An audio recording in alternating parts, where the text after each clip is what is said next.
New Brunswick MP, Wayne Long. Hi, Mr. Long. It's good to have you here in studio. Vassy, great to be here. I appreciate you making the time. Can't believe the view. It's gorgeous. Yeah, it is a beautiful view. I wanted to start off and ask you, look, you've been one of the more vocal public members of caucus asking the Prime Minister to reconsider and step aside. And this has been going on for months. Yeah. Do you detect anything discernibly different this time around? Yes. You do? You know, I was told back in June and back in October that, you know, you're backbenchers, many of you aren't reoffering, but you really need, you know, a Nancy Pelosi or somebody like that. Well, Chrystia Freeland is our Nancy Pelosi in my books. Obviously, she's a minister.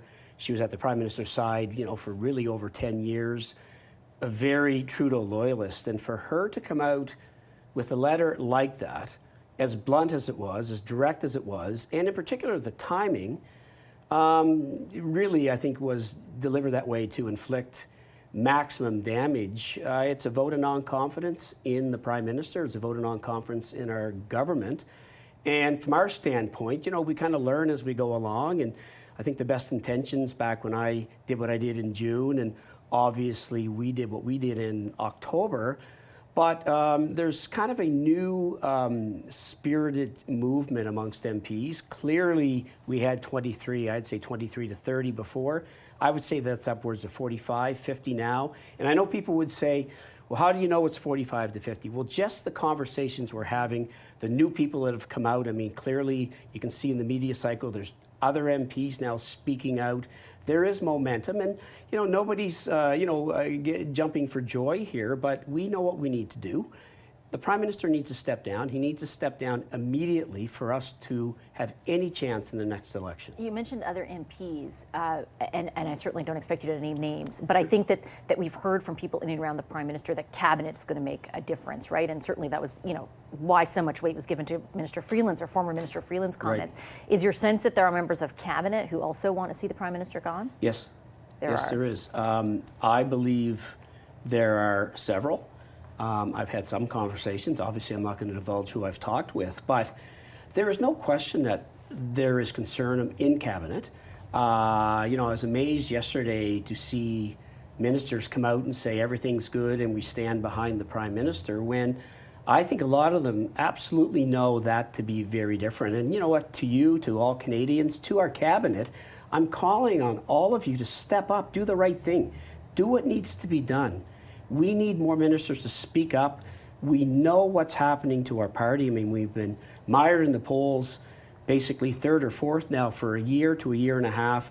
We are not moving, you know, whether it's foreign interference or security clearance or the GST holiday we've had, we're not moving in the polls. And the problem is there's a visceral dislike for the Prime Minister. He needs to accept that.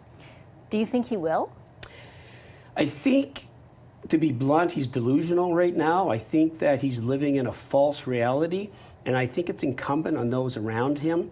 It's a disservice to the Prime Minister that they're not telling him what Canadians are thinking or feeling. And, you know, one thing that is abundantly clear to me is the Prime Minister seems to feel that he knows better than the electorate or our party what will happen in the future. And, you know, 2 years back, we heard that we're down in the polls. At that point, I think we were down 8 to 10 points.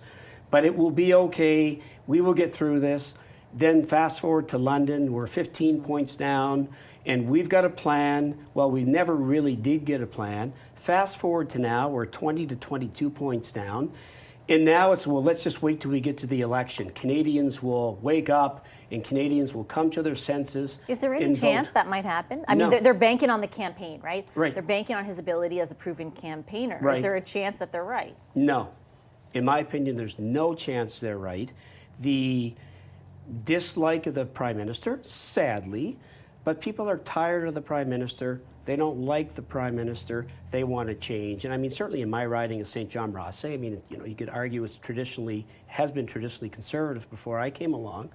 Like, I don't go anywhere where people aren't talking about the Prime Minister and the fact that the Prime Minister has to go. And it's really a shame because that overshadows and clouds all the good work that we've done. Do you think a change in leadership would make a difference? And would you support Chrystia Freeland if she ran to be leader? She would be a great leader. I don't know who I'd support. I mean, obviously, there's all kinds of potential candidates, from Dominic LeBlanc to Sean Fraser to Anita Anand. Formerly Sean Fraser before he said he wasn't running. But you know what? It's still never like, know. Frank McKenna said, every screw has another turn. So you never know.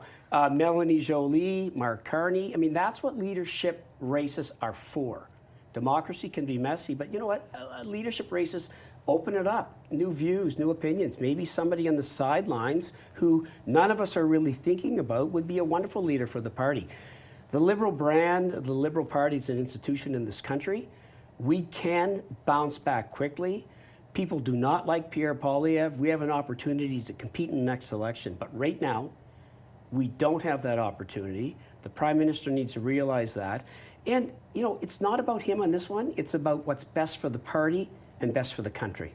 I'll leave it on that note. Mr. Long, good to have you here. Thanks for making the time. It's been great to be here. Thank you.